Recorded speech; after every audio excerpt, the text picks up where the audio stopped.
Nakatayo ang tanong, ayos lang po ba kayo? Isang madaling araw, nang nilalamon pangang dilim ang mga lansangan ng isang abalang palengke, natakpuan ng 13 taong gulang na si Liwanag de la Cruz, ang isang lalaking duguan at nakahandusay sa isang eskinita. Ang itim niyang suot ay bahid ng maitim na dugo at patuloy ang pagdugo mula sa kanyang tiyan.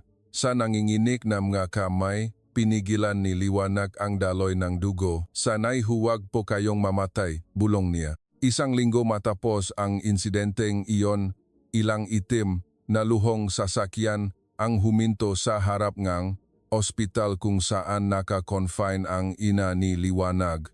Ang lalaking bumaba mula sa isa sa mga sasakyan ay siya ring taong tinulungan ni Liwanag ng madaling araw na iyon. Binibini, narito ako upang magbalik tanaw, sabi niya. Sa isang pangungusap na iyon, nagsimulang umikot ang kapalaran ni Liwanag sa isang di inaasahang direksyon. Madaling araw, bandang alas 6 ng umaga, balot pa rin ng karimlan ang buong lugar. Ang tanging liwanag na nagmumula sa ilang poste ng ilaw ay bahagyang nagpapaliwanag sa lumang daanan ng palengke. Sa harap ng mga tindahang sarado pa, isang maliit na anino ang dumaan sakay ng bisikleta.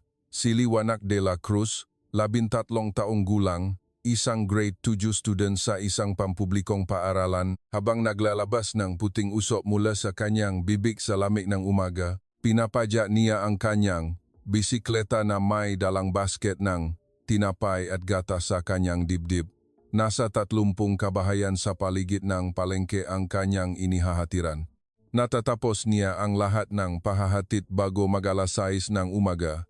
Nagtatrabaho siya ng 25 araw sa isang buwan at kumikita ng 12,000 piso, laban 12,000, na para sa isang 13 taong gulang na dalagita ay malaking halaga na. Si Liwanag ay nakatira mag-isa sa isang maliit na apartment sa isang compound. Ang kanyang ina, si Aling Mercy, ang tanging kapamilya niya, ay matagal nang naka-confine sa ospital. Liwanag, anak, opo, kainin mo na itong pandesal at mainit na sabaw nilaga. Pagbalik ni Liwanag mula sa pagde-deliver, nakalata na ang pagkain sa mesa, nakangiting iniabot ang sabaw ngang nilaga ni Aling Nena, ang may-ari ng tindahan at na apartment kung saan nakatira si Liwanag. 52 anyos, 52, si Aling Nena. Ang tindahan niya ay nasa unang palapag habang ang mga apartment ay nasa ikalawang palapag. Aling Nena, maraming salamat po, pero nakakahiya naman po sa inyo araw-araw. Ano ka ba namang bata ka, huwag kang mahiya. Kailangan mong kumain ng maayos sa umaga para makapaaral ka ng mabuti. Batid ni Aling Nena ang sitwasyon ni Liwanag, kaya nakasanayan na niyang sabihan ito na kumain ka, Liwanag. Kung minsan, nagdadala rin siya ng hapunan para rito. Isang gabi, pabalik ni Liwanag sa kanyang apartment, nakasabit sa doorknob ang isang plastic bag na may lamang food container. May nakasulat sa sticky note, kainin mo. Galing kay Aling Nena sa bilog na sulat kamay. Pagbukas niya, punong-puno iyon ng nilaga. Aling Nena, maraming salamat po talaga. Bulong niya sa sarili habang iniinit ang nilaga sa microwave. Ang sarap, masarap talaga. Ngunit iba pa rin sa luto ng kanyang ina. Nagsimulang umagos ang kanyang maluha, madalas ding magluto ang kanyang ina en nilaga. Nakatayo ito sa kusina. Hinahalo ang kumukulong palayo habang nagkukuwento en kung ano-ano. Ang pinakapaborito ni Liwanag ay ang kuwento tungkol sa kanyang pangalan. Madalas sabihin ni Aling Mercy, Liwanag ang ipinangalan ko sa'yo para maging ilaw ka ang iba. Kaya, kapag may nakita kang nahihirapan, tulungan mo sila, ha? Mahal na mahal ni Liwanag ang pinakmulan ng kanyang pangalan. Nais niyang maging ilaw, maging isang taong nagbibigay liwanag sa iba, tulad ng sinabi ng kanyang ina. Pagkatapos kainin ang huling subongan nilaga, hinugasan ni Liwanag ang walang laman na container. Ang malamig na tubig na dumadaloy mula sa gripo ay nagpapamanhit sa kanyang madaliri. Sana gumaling na kayo agad. Inay, bulong niya sa isang walang taong silid isang umaga. Habang pabalik si Liwanag sa tindahan pagkatapos ngang kanyang pa-deliver ngang tinapay at gatas. Dumaan siya sa makiti na eskinita sa likod ng palengke sa pagitan ng tindahan ng isda at ng tindahan ng gamit sa bahay. Ginagamit niya minsan ang daanang ito dahil mas maikli. Madilim ang eskinita dahil sa ilang poste ng ilaw. May kalawangin na tubo ang nakasabit sa lumang dingding at may mga maliliit na baha sa lupa. Bakas ng ulan noong nakaraang gabi, maya-maya may nakita siyang nakahandusay sa tabi nga basurahan. Akala niya sa simula ay isang itim na basurahan lamang. Ngunit habang lumalapit siya, napansin niyang hugis tao iyon na mas malapit.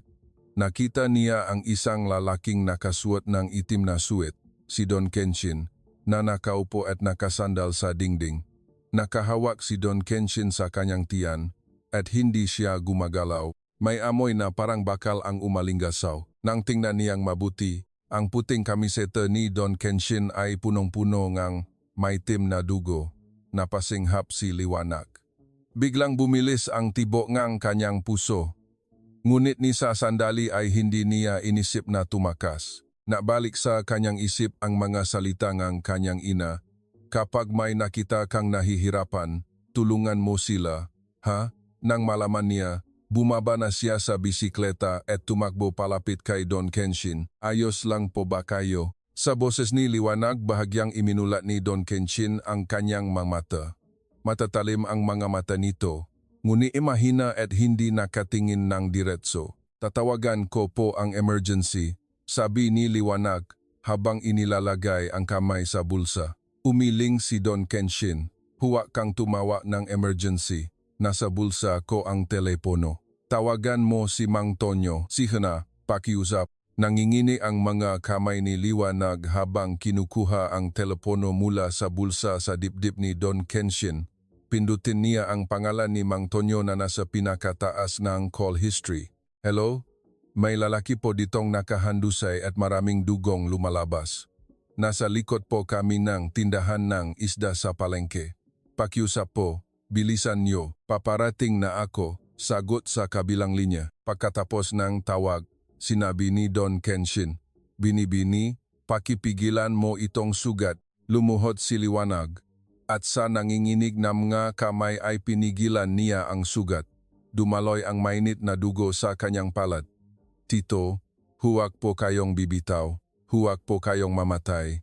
Lumandas ang luha sa kanyang pisngi at pumata sa suwet ni Don Kenshin. Bahagyang iminulat ni Don Kenshin ang kanyang mata. "Bakit hindi ka tumakas?" "Kasi po, mukha po kayong nahihirapan. Hindi ko po kayang iwan," sagot ni Liwanag. Bahagyang ngumiti si Don Kenshin. Maya-maya, isang itim na sasakyan ang huminto sa pasukan ng eskinita. Mabilis na tumakbo palapit ang mga lalaking nakasuot ng itim na suwet.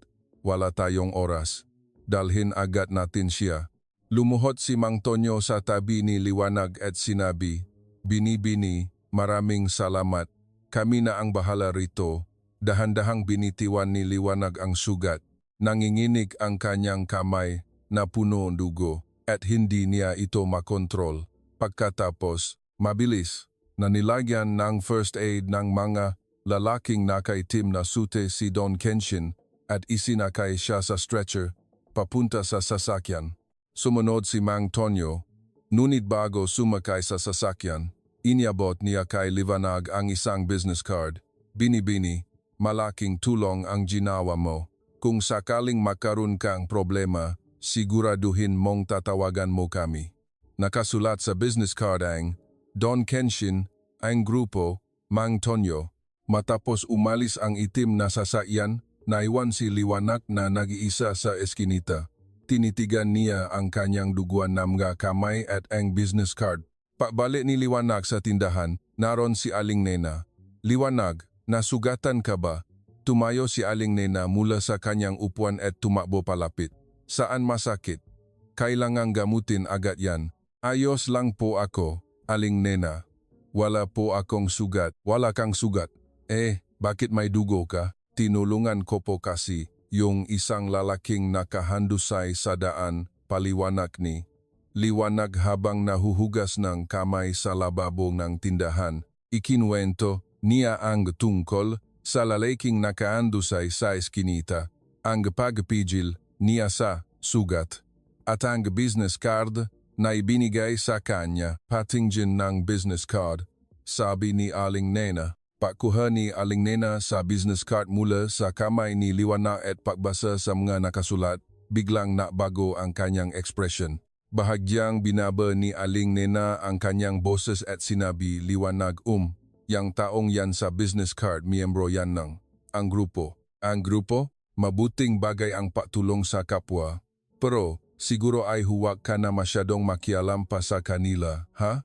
Opo, gagawin ko po, sagot ni Liwanag, ngunit sa luplop niya ay iba ang kanyang inisip. Kahit pa miyembro sila ang grupo at nakatakot, sana po ay buhay ang taong iyon. Ang ganitong pag-iisip ang mas malakas sa kanya. Nang hapon ding iyon pagkatapos ng klase, nagtungo si Liwanag sa ospital upang dalawin ang kanyang ina, si Aling Mercy. Matagal nang may sakit sa puso si Aling Mercy de la Cruz at paulit-ulit na itong nagpapa-ospital. 3 buwan na ang nakalipas nang muli siyang manghina at mula noon ay nanatili na siya sa ospital. Pagpasok niya sa lobby ng ospital, wala nang gaanong tao dahil tapos na ang outpatient consultations.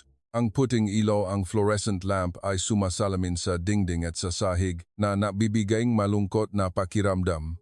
Naglakad si Liwanag sa pasilyo, tanging ang tunog ng kanyang sapatos ang naririnig patungo sa silid ng kanyang ina. Pagpasok niya sa silid, nakahiga si Aling Mercy sa kama.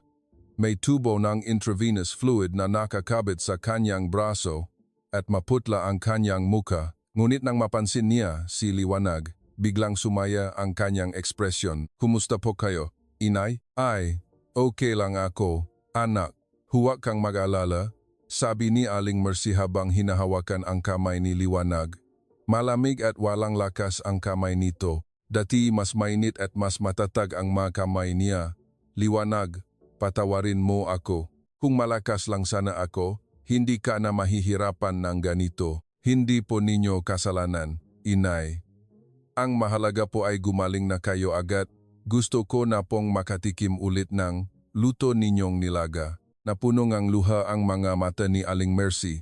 Sige, anak, kapag nakauwi na ako, ipagluluto kita ng isang mainit na pagkain. Gusto ko pong tulungan kayo, inay. Pero wala po akong magawa. Kinagat ni Liwanag ang kanyang labi. Pilit niyang pinipigilan ang luha na umalpas. Paglabas niya ng silid, tinawag siya ng staff ng accounting department. Miss de la Cruz, tungkol po sa bayarin sa ospital, kung hindi po ito mababayaran sa loob ng 1 linggo, kailangan po namin kayong i-transfer.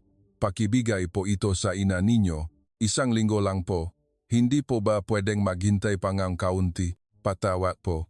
2 buwan na pong hindi nababayaran ang bill, kaya hindi na po kami makapaghihintay pa. Ganun po ba? Tahimik na tinanggap ni Liwanag ang sobra na iniabot ng staff. Pagbukas niya ng sobra, naroon ang impormasyon tungkol sa ospital na paglilipatan. Ang inaalok na ospital ay nasa tulay ng lungsod. 1 oras mahigit ang layo kung sasakay ng pampublikong sasakyan. Hindi ito madalas na mapupuntahan ng isang estudyante ng grade 2. Ang paglilipat ng ospital ay nangangahulugang pahihiwalay nila ng kanyang ina. Ngunit hindi niya ito may bahagi kahit kanino. Kung sasabihin niya, baka kwestiyonin ang kanyang pagiging mag-isa at baka sabihin pa na mas mabuting ilagay siya sa isang institusyon. Ayaw na ayaw niya iyon. Gusto niyang mapangalagaan ang kanyang pagnanais na muling makasama ang kanyang ina sa anumang paraan. Pag-uwi sa apartment, handa si Liwanag ng hapunan. Ito'y simpleng kanin, sabaw ang nilaga na walang laman at gulay na iginisa lamang. Mag-isa siyang kumakain. Habang nag-isip kung paano makakahanap ng pera, paano kaya kung mag-part-time job ako pagkatapos ng klase, naalala niya ang free newspaper na nakita niya kahapon sa supermarket at binuklat niya iyon. Ngunit wala siyang nakitang tatanggap ng estudyante ng grade 2. Sa isang iglap, Sumagi sa isip ni Liwanag ang business card na nakuha niya kanina, ngunit tulad ng sinabi ni Aling Nena, marahil ay mas mabuting huwag na siyang makialam, umiling si Liwanag. Nang gabing iyon, mag-isa siyang umiyak sa kanyang higaan. Lumipas ang isang linggo nang walang nagawa si Liwanag. Gayang dati, natapos niya ang kanyang pagde-deliver ng tinapay at gatas sa madaling araw, pumasok sa paaralan, at pagkatapos ng klase ay nagtungo sa ospital. Pagdaan niya sa harap ng reception, tinawag siya ng staff ng accounting. Miss Dela Cruz, ngayon po ang deadline. Inilabas ni Liwanag mula sa kanyang pitaka ang suweldo niya sa pagde-deliver. Nakakatanggap lang niya. Isang sobra na naglalaman ng 12,000 piso, 12. Ngunit hindi pa rin ito sapat. Malungkot ang mukha ng staff. Patawad po, Miss Dela Cruz. Ngunit simula, bukas po ay sisimulan na namin ang proseso ng paglilipat. Walang nasabi si Liwanag kundi tumango na lamang. Kami na po ang magsasabi sa ina ninyo. Ang masalitang iyon ay bumigat sa puso ni Liwanag habang naglalakad sa pasilyo patungo sa silid ng kanyang ina, huminga ng malalim si Liwanag. Hindi niya pwedeng ipakita ang kanyang pag-iyak. Pinunasan niya ang kanyang mata gamit ang daliri, kinagat ang kanyang labi, at saka binuksan ang pintong silid. Inay, narito na po ako. Gaya ang dati. Ngiting-ngiti si Liwanag habang nagsasalita. Salamat, anak. Masaya ba ang klase mo ngayon? Opo. Nakuha ko po 90 sa test namin sa math. Napakagaling. Napakatalino mo talaga, Liwanag. Biglang narinig nila ang malakas na ugong ng makina mula sa labas. Ano kaya iyon? Hindi sinasadyang sumilip si Liwanag sa bintana at nakita niyang may isa, dalawa, at 3 pang itim na luhong sasakyan ang pumasok sa rotary ng ospital. Pagkatapos, sunod-sunod na bumaba ang mga lalaking nakasuot ng itim na suit. Nakaramdam si Liwanag ng matinding takot sa nakita. Maya-maya, nagsimulang magulo ang labas ng silid.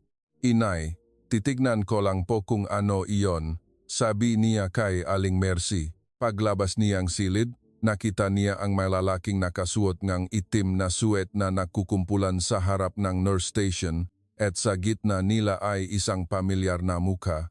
Ah, siya nga, si Don Kenshin ay nakabalot sa isang itim na coat, ngunit makikita pa rin ang umbok ng benda sa kanyang tiyan, ngunit diretso ang kanyang tindig at punong ng dignidad. Kasama niya si Mang Tonyo. Nang mapansin ni Don Kenshin si Liwanag, dahan-dahan siyang lumapit sa harap nito. Binibini, maraming salamat sa pagliligtas ng aking buhay, sabi ni Don Kenshin habang yumuyukod ng malalim. Sa likod niya ay nakapila ang malalaking nakasuot ng itim na suit, habang ang mga nurse at pasyente sa paligid ay kinakabahan at napasinghap. Ngunit walang takot sa mga mata ni Liwanag, at kusa na lamang umagos ang kanyang luha. Tito, buti po at ayos na kayo. Naalala po ako sa inyo. Dahan-dahang tumango si Don Kenshin at humagbang si Mang Tonyo. Liwanag de la Cruz. Tama? Maraming salamat talaga noong nakaraang araw. Ang totoo niyan, sinubukan namin kayong hanapin sa pamamagitan ng pangalan ng tindahan sa delivery basket mo. Inimbestigahan namin ang sitwasyon ng pamilya ninyo. Kaya narito kami. Habang nagulat si Liwanag, tahimik na nagsalita si Don Kenshin. Kung hindi mo ako tinulungan nun, binibini, hindi ako naririto ngayon. Hindi ko pwedeng pabayaan ang isang taong nagligtas ng aking buhay na nahihirapan. Tahimik na sinabi ni Don Kenshin, gusto kong makilala ang ina mo. Nag-alinlangan ng kaunti si Liwanag, ngunit tumango at inakay si Don Kenshin patungo sa silid ng kanyang ina.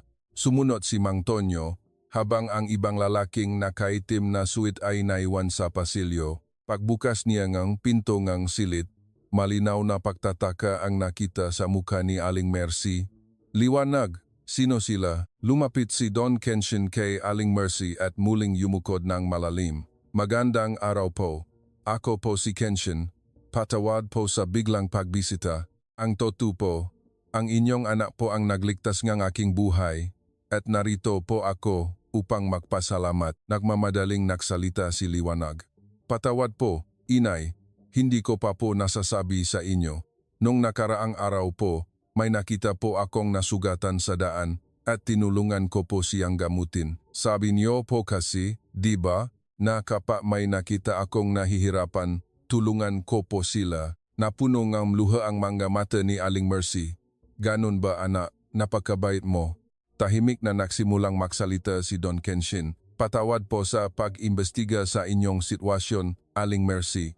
Nalaman po namin na hindi pa nababayaran ang inyong bayarin sa ospital at hindi po kayo makaopera. At nalalapit na po ang paglilipat ninyo. Pagkatapos, sinanyasan ni Don Kenshin si Mang Tonyo. Mang Tonyo, bayaran mo agad ang lahat ng bayarin sa ospital hanggang ngayon. At saka, ako na ang bahala sa lahat ng gastos hanggang sa gumaling ang ina ni Liwanag. Ayusin mo rin ang lahat ng papeles para doon. Masusunod po, sagot ni Mang Tonyo at lumabas ng silid. Nagmamadaling umiling si Aling Mercy. Huwag na po, marami na po kayong nagawa. Wala po kaming may bibigay na kapalit. Diretsong tiningnan ni Don Kenshin si Aling Mercy. Niligtas pong inyong anak, si Liwanag, ang aking buhay. Pakiusap, hayaan ninyo po akong magbalik tanaw. Naalangan pa rin ang mga mata ni Aling Mercy. Pagkatapos, hinawakan ni Liwana ang kamay kanyang ina. Inay, sige na po, tanggapin na po natin. Gusto ko po talagang gumaling na kayo agad. Ayaw ko po kayong mahiwalay sa akin. Gusto ko pong lagi tayong makasama. Umagos ang luha mula sa mga mata ni Aling Mercy. Liwanag. Sandaling nag-isip si Aling Mercy. Pagkatapos ay humarap kay Don Kenshin at yumukod ng malalim. Maraming salamat po.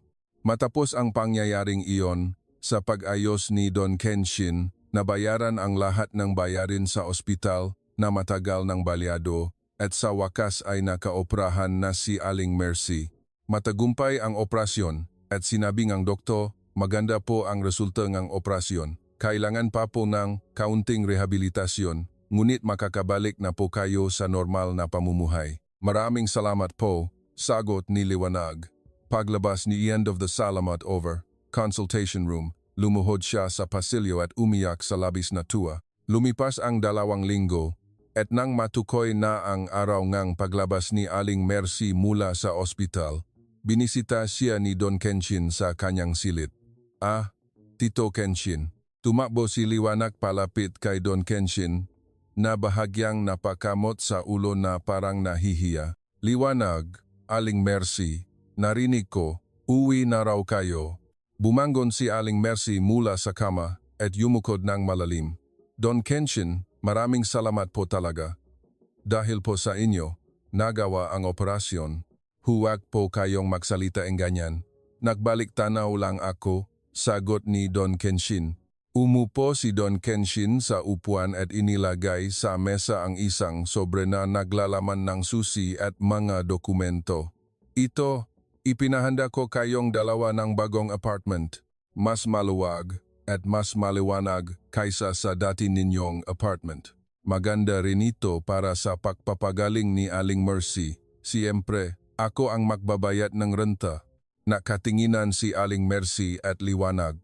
Huwag na po, Don Kenshin, hindi po namin matatanggap ang lahat ng ito. Ano ba ang sinasabi ninyo? Ito ay pasasalamat ko kay Liwanag. Kulang pa nga ito, sabi ni Don Kenshin habang tumatawa ng malakas. Tiningnan ni Liwanag si Don Kenshin sa mga mata. Tito, maraming salamat po. Gagantihan ko po kayo balang araw. Hindi ko kailangan ng anumang kapalit.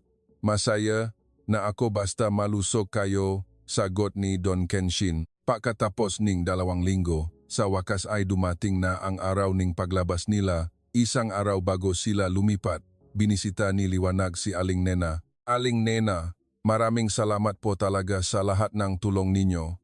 Sabi ni Liwanag habang yumuyukot at maingat na inilalagay ang kanyang delivery bag sa harap ni Aling Nena. Tinitigan iyon ng matagal ni Aling Nena at pagkatapos ay binuksan ang kanyang bibig. Liwanag, anak, halika muna rito. Inupo ni Aling Nena si Liwanag sa upuan sa tindahan at umupo rin sa tabi nito. Matagal na akong nag-aalala sa 13 dan nakemudian nahaw ka mawama sanas wana kamaha nandanahawa amawa abanakansa.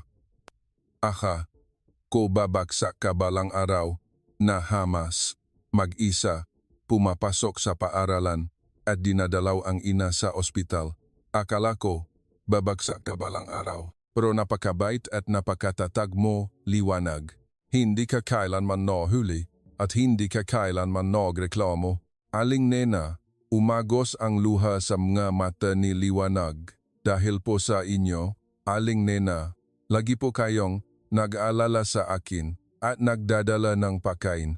Malungkot po akong mabuhay mag-isa, pero pakiramdam ko po ay malakas ako dahil malapit lang po kayo. Maraming salamat po talaga.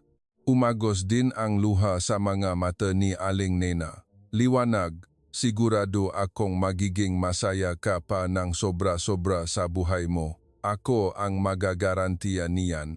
Pagkatapos, kinuha ni Aling Nena mula sa estante ang isang maliit na paperback. Ito, handog ko sa'yo. Hindi ito mahalaga, ngunit sa loob ay may panyo na may burdang magandang bulaklak. Dahil ikaw si Liwanag de la Cruz, kaya bulaklak ang ginawa ko, bagay sayo. Yakap-yakap ni Liwanag ang panyo sa kanyang dibdib. Salamat po, Aling Nena. Hinding-hindi ko po malilimutan ang kabutihan ninyo. Oo, anak. Kung may problema ka, dumalaw ka lang dito. Lagi lang ako rito, sabi ni Aling Nena habang yakap-yakap ng malambing si Liwanag.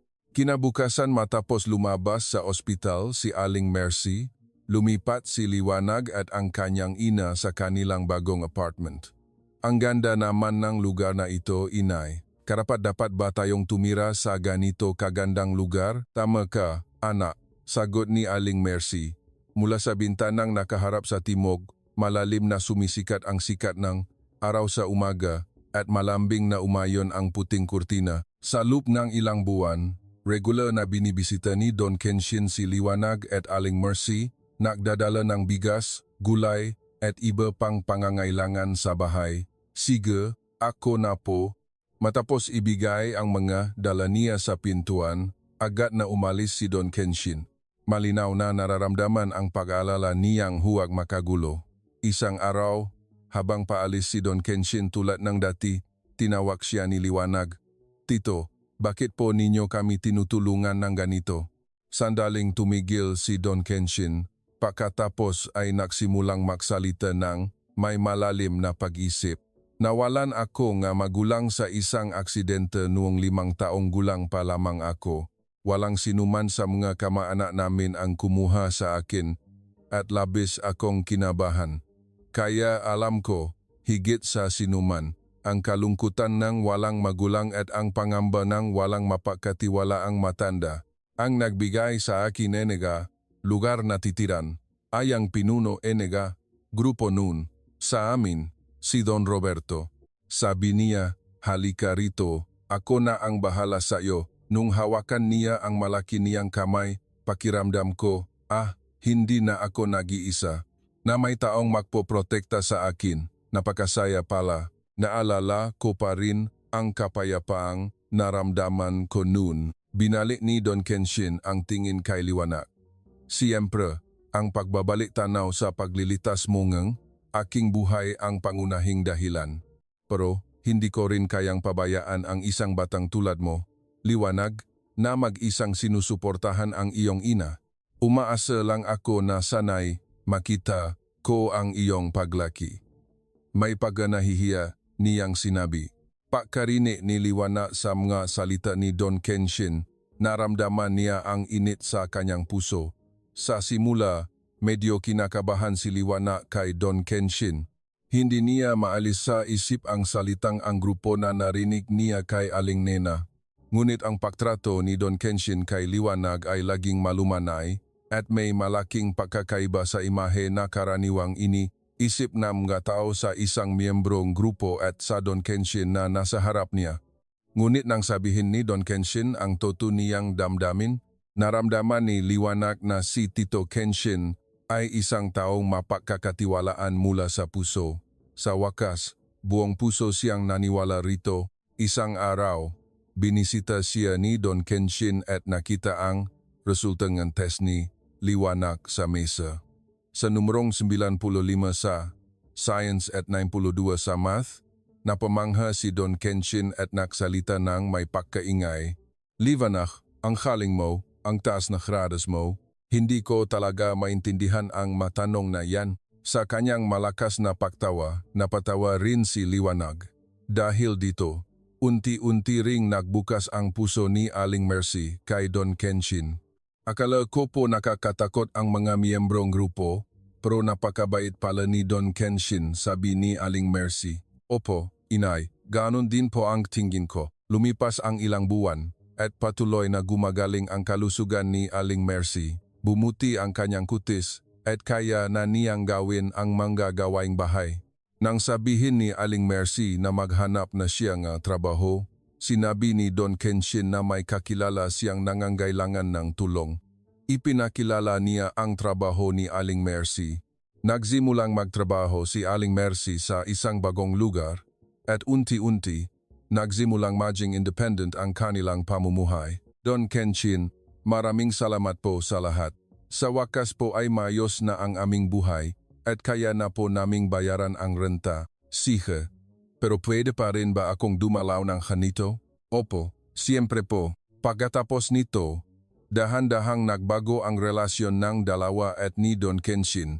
Hindi na ito ang relasyon ng nagbibigay at tumatanggap ng suporta, kundi isang distansya na parang magkakamag-anak na nakmamalasakitan sa isa't isa. At isang araw, tinawa ni Liwanag si Don Kenshin.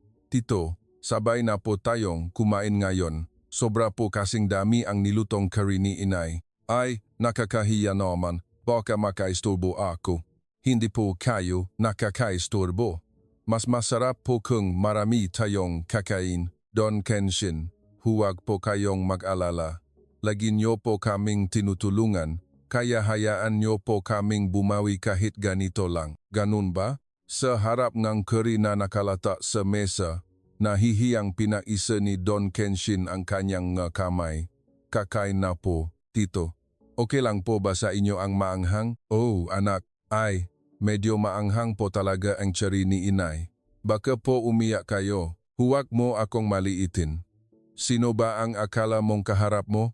Umalingaw-ngaw ang tawanan ng tatlo sa hapagkainan. Liwanag, ano ang gusto mong maging sa hinaharap? Nagbago ba ang pangarap mo? Tanong ni Don Kenshin habang kumakain ng churi. Gusto ko pong maging cardiologist. Nakaroon po ngang sakit sa puso si inay at naoprahan. Wala po akong nagawa kundi tingnan lang siya nun.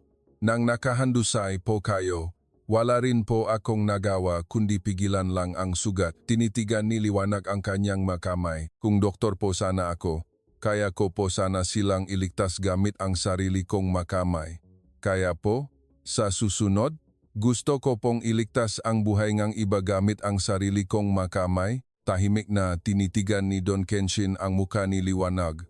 Sa kanyang mamata makikita ang matibay na determinasyon. Magandang pangarap yan. Ako na ang bahala sa lahat ng matrikula at gastos sa pag-aaral.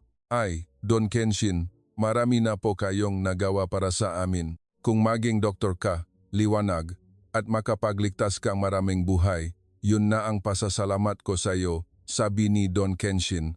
Napunong luha ang mata ni Liwanag at Aling Mercy. Tito, maraming salamat po. Magiging cardiologist po talaga ako. Ayon sa kanyang salita, pinagbuti ni Liwanag ang kanyang pag-aaral. Tuwing gabi, naghahanda si Aling Mercy ng mainit na hapunan para suportahan ang kanyang anak. Sa grade 9, nakuha niya ang unang pwesto sa buong grade level at nakapasa siya sa isang kilalang high school sa probinsya. Tito, nakapasa po ako. Magaling, anak, sabi ni Don Kenshin habang tinatapik ang ulo ni Liwanag. Ngunit, matapos ang ilang panahon nang makapasok siya sa high school, hindi na madalas bumisita si Don Kenshin tulad dati. Gayunpaman, sa bawat mahalagang kaganapan, siguradong nakpapakita siya. Tito, tingnan po ninyo ito, sabi ni Liwanag habang ipinapakita ang kanyang report card sa high school. Napangiti si Don Kenshin. Ang galing, kumpleto. Napakatalino mo talaga, Liwanag. Para kay Liwanag, si Don Kenjin ay parang pamilya na. Isang taong patuloy na sumuporta sa kanila kahit walang relasyon sa dugo. Ang kanilang samahan, na nagsimula ng madaling araw sa eskinita, ay mas lalong lumalim sa paglipas ngang panahon. Nang maging grade 12 na si Liwanag, dumating ang araw ngang paglabas ng resulta ng entrance exam sa medisina sa isang kilalang pambansang universidad. Si Liwanag at Aling Mercy ay nagtungo sa universidad sa harap ng bulletin board kung saan nakukumpulan ang maraming examini at kanilang pamilya. Sumiksik si Liwanag at hinanap ang kanyang numero. Inay, nakita ko, nakapasa ako. Totoo ba? Liwanag, ang galing mo anak. Sa harap ng bulletin board, niyakap ngang magina ang isa't isa at umiyak ng malakas. Inay, magiging doktor po ako. Oh anak, oh, napakagaling mo. Napakagaling mo talaga, sabi ni Aling Mercy habang paulit-ulit na hinahaplos ang ulo ni Liwanag. Niyakap ni Liwanag ang kanyang ina. Pagkatapos, nang ipaalam niya kay Don Kenshin, sinabi nito, alam kong makakapasa ka. Magaling, kalmado ang boses nito, ngunit may bahid ng pagmamalaki. Makalipas ang 6 na taon, nagtapos si Liwanag sa kolehiyo ng medisina at nakapasa sa physician licensure examination. Sa wakas, hawak na niya ang kanyang lisensya bilang isang doktor. Isang salu-salo ang inihanda upang ipagdiwang ang pagkakapasa ni Liwanag sa board exam at para rin sa kanyang pasasalamat. Nagtipo ng tatlo, si Don Kenshin, si Liwanag at si Aling Mercy sa isang maliit na restaurant malapit sa istasyon. Sa pribadong silid, may palamutingang mga bulaklak at sa labas ng bintana, tanaw ang dapit hapon. Doktora Liwanag, binabati kita, nakangiting sabi ni Don Kenshin. May residency training pa po ako, hindi pa po ako ganap na doktor, nahihiyang sagot ni Liwanag. Sa tabi niya, tahimik na ngumiti si Aling Mercy. Nakarating si Liwanag, dito dahil sa inyo. Don Kenshin, lubos po kaming nagpapasalamat. Huwag po kayong ganyan. Wala akong ginawa. Ito ay resulta ng pagsisikap ni Liwanag, sabi ni Don Kenshin habang inilalapit ang alak sa kanyang labi. Pagkatapos, patuloy ang masayang usapan, ngunit nakaramdam si Liwanag ng kakaibang pakiramdam. Mas tahimik si Don Kenshin ngayong gabi kaysa dati. Nakangiti siya ng malumanay, ngunit may bakas ng kalungkutan sa kaibuturan ng kanyang mga mata. Mas mabagal din ang pakilos niya sa pagkain. Nang matapos ang hapunan at makapahatid ng mainit na tasa ang waiter, umayos ng upo si Don Kenshin. Liwanag, sa kanyang seryosong ekspresyon, nagbago ang ambiyansa ng silit pagsusulit sa board exam. Binabati kita talaga. Ngayon, ganap ka ng profesional. Opo, siguro po, sagot ni Liwanag. Bahagyang tumango si Don Kenshin at tahimik na nagsalita. Mula ngayon, mas mabuti kung makaroon tayo ngang distansya. Sa isang saglit, hindi naintindihan ni Liwanag ang ibig sabihin nito. Naintindihan niya ang masalita ngunit ayaw itong tanggapin ngang kanyang isip. Tito, ano po ang sinasabi ninyo? Liwanag, isa kang respetadong tao. Bilang isang doktor, hindi pwedeng may bahid ng anino ng taong tulad ko sayo. Kalmado ang boses ni Don Kenshin, ngunit wala itong pag-alinlangan. Lumapit si Liwanag. Huwag po kayong ganyan. Parang pamilya na po kayo sa amin. Hindi ako pamilya, putol ni Don Kenshin. Miyembro ako ng grupo. Ang totoo, magkaiba ang mundo natin. Ano kaya ang mangyayari kung malaman na ang isang doktor sa ospital ay may koneksyon sa mga tao sa ilalim ng lupa? Sinubukan ni Liwanag na sumagot, ngunit walang lumabas na salita. Alam niya sa kaibuturan ng kanyang isip na tama ang sinasabi ni Don Kenshin. Para sa kinabukasan mo, Liwanag, maging isang mahusay na doktor. Nang makita si Don Kenshin na tahimik na tumayo, agad na naisip ni Liwanag na kailangan niyang habulin, kailangan niyang pigilan. Ngunit tila hindi gumalaw ang kanyang katawan. Tumigil si Don Kenshin sa harap ni Liwanag at huling tinapik ang ulo nito. Isang malaki at mainit na kamay na hindi nagbago mula noon. Pagkatapos, umalis si Don Kenshin sa silit ng hindi lumilingon. Tahimik na sumara ang pinto at papalayo ang tunog ng gayabak sa pasilyo. Nang makabalik sa sarili si Liwanag at tumayo, dahan-dahang hinawakan ni Aling Mercy ang kamay niya. Liwanag, mahalaga ka kay Don Kenshin. Kaya siya lumalayo, ayaw niyang makahila sa iyo pababa kung mananatili siya sa tabi mo. Sa tutulang, siya ang pinakamalungkot sa lahat. Nasilayan din ang luha sa mga mata ni Aling Mercy. Mula noon, tuluyan nang nawalan sila ng komunikasyon.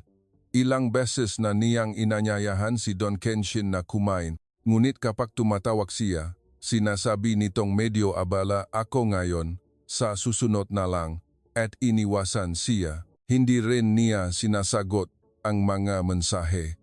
Tito, talagang hindi na po ba kayo magpapakita? Malungkot si Liwanag. Hindi niya inaasahan na ang mahigit 10 taon na pinagsamahan nila ay matatapos sa ganitong paraan. Ngunit pinunasan ni Liwanag ang kanyang luha at tinanggap ang desisyon ni Don Kenshin. Tito, magiging isang mahusay na doktor po talaga ako. Sumumpa si Liwanag sa kanyang puso. Magiging doktor siya na magliligtas nega maraming buhay. Naniniwala siyang iyon ang tanging paraan upang suklian ang kabutihan ni Don Kenshin. Makalipas ang 10 taon, si Liwanag de la Cruz, na ngayon ay 34 taong gulang, ay isang surgical resident sa isang malaking ospital at araw-araw siyang nakatayo sa operating room. Noong 29 taong gulang siya, pinakasalan niya ang kapwa doktor na si Dr. Kenneth Reyes at ipinanganak nila ang kanilang anak na si Cielo. Si Aling Mercy naman ay malusog at tumutulong sa pag-aalaga sa kanyang apo, si Cielo, kapalit ng abalang si Liwanag. Pagdating ni Liwanag sa ospital, ang una niyang ginagawa ay buksan ang kanyang drawer. Naroon ang isang kupas na litrato. Ito ang tanging litrato kung saan makasama sina Don Kenshin at Liwanag. Malakas na nakangiti si Don Kenshin sa litrato. Matapos silang maghiwalay sa restoran, hindi na muling nagkaroon ng komunikasyon mula kay Don Kenshin at kalaunan ay hindi na rin nag-abalang makipag-ugnayan si Liwanag. Ngunit ang litratong ito ay parang anting-anting para kay Liwanag bago ang isang mahirap na operasyon. O sa gabi kung kailan hindi niya naligtas ang isang pasyente, binubuksan niya ang drawer na ito at tinitingnan ang litrato. Nararamdaman niyang nasa tabi niya si Don Kenshin. Isang gabi, habang nagsasayos si Liwanag ng mga medical records, biglang tumunog ang emergency call ng emergency room. Lalaking 65 taong gulang, pinaghihinalang aortic dissection, lumalala ang antas ng kamalayan. Mabilis na naktungo si Liwanag sa operating room. Lumalapit ang tunog ng stretcher na tumatakbo sa pasilyo. Binuksan ng ma-emergency medical personnel ang pinto at ipinasok ang pasyente. Nag-alarm ang ECG monitor at mabilis na kinabitan ng ife-line ng ma-nurse ang pasyente. Lumapit si Liwanag sa stretcher at tiningnan ang mukha ng pasyente. Sa sandaling iyon, natigilan siya. May malalim na kulubot sa kanyang mukha at dumami ang kanyang puting buhok, ngunit walang duda na si Don Kenshin iyon. Naramdaman ni Liwanag ang kaba at luha sa kanyang mamata. May tinik na hindi may labas mula sa kanyang lalamunan. Ngunit ipinikit ni Liwanag ang kanyang mamata, huminga ng malalim, at agad na ibinali ang kanyang profesional na ekspresyon. Don Kenshin, naririnig niyo po ba ako? Hindi na nangingini ang boses ni Liwanag. Dinala si Don Kenshin sa operating room at nagsimula ang emergency operation. 6 na oras ang operasyon, ngunit hindi nawala ng konsentrasyon si Liwanag kahit isang saglit. Tulad ng gabing iyon sa eskinita, nang patuloy niyang pigilan ang sugat ni Don Kenshin. Tito, huwag po kayong mamatay. Sa isang hangarin na iyon, patuloy na kumilos ang kanyang makamay. Matagumpay ang operasyon. Kinabukasan bandang tanghali, nagising si Don Kenshin sa ICU. Isang puting kisame, amoy nan, disinfectant, electronic sound nan monitor, at habang dahan-dahang bumabalik ang kanyang malay, ang unang nakita ni Don Kenshin ay ang mukha ng isang babaeng nakasuot ng puting uniforme. Liwanag, anak, mahinang boses ang lumabas sa kanyang bibig. Hindi na napigilan ni Liwanag ang kanyang luha. Tito, buti po at nagising na kayo. Dahan-dahang tiningnan ni Don Kenshin ang kisama at saka bahagyang ngumiti. Hindi ko akalain na ikaw pala ang muling magliligtas ng buhay ko. Tulad nun, muli mo akong tinulungan. Hindi tumigil ang luha ni Liwanag. Matagal ko na po kayong gustong makita. Gusto ko po sanang magpasalamat sa inyo. Magpasalamat. Nasilayan din ang luha sa mga mata ni Don Kenshin. Ang maliliit na kamay na nagligtas sa akin sa eskinita noon, ngayon ay muling nabigay sa akin ng buhay. Dahil po sa inyo kaya ako naging doktor. Kung wala po kayo, hindi po ako naririto. Sabi ni Liwanag. Tahimik na ipinikit ni Don Kenshin ang kanyang mga mata. Dumaloy ang luha sa kanyang pisngi. Naging ganap ka ng doktor, Liwanag. Anak, ilang araw pa katapos. Nang maging stable na ang kondisyon ni Don Kenshin, inilipat siya sa isang ordinaryong silid. Dinalaw siya ni Liwanag doon. Tito, may gusto po akong ipakilala sa inyo. Ipakilala? Nagtatakang tanong ni Don Kenshin. Binuksan ni Liwanag ang pinto ng silid. At doon, nakita niya ang isang maliit na batang babae na nakakapit sa kamay ni Aling Mercy. Nahihiyang sumilip. Cielo, bumati ka kay Tito. Utos ni Liwanag. Si Cielo, na bahagyang nakatago sa likod ng Aling Mercy, ay nagsabi sa mahinang boses, "Kumusta po? Kumusta ka? Sino siya? Anak mo ba?" Liwanag. Tumango si Liwanag. Opo, anak ko po si Cielo. Ipinangalan ko po siyang ganyan. Sa pag-asang lalaki siya, nang diretso sa isang lugar na maraw. Tulad ng lugar na ibinigay ninyo sa amin noon, Tito. Ganun ba? Sabi ni Don Kenshin habang nagluluba, ang luha sa kanyang mata at bahagyang ngumiti. Sa tabi niya, tahimik ding umiyak si Aling Mercy. Sumisikat ang sikat ng araw sa hapon mula sa bintana. Puno ang silid ng malambot na liwanag at mainit na binabalot ang kama ni Don Kenshin. Maingat na lumapit si Cielo sa kama ni Don Kenshin at inabot ang kanyang kamay. Tito, sana po gumaling na kayo agad. Hinawakan ni Don Kenshin ang kamay nito, mainit. Pareho ito sa malit na kamay na nakligtas na kanyang buhay noon. Salamat, anak, bulong niya. Ang Liwanag ay patuloy na umikot. Mula sa isang tao, patungo sa isa pa. Mula sa isang kamay, patungo sa isa pa. At muling, patungo sa susunod na tao.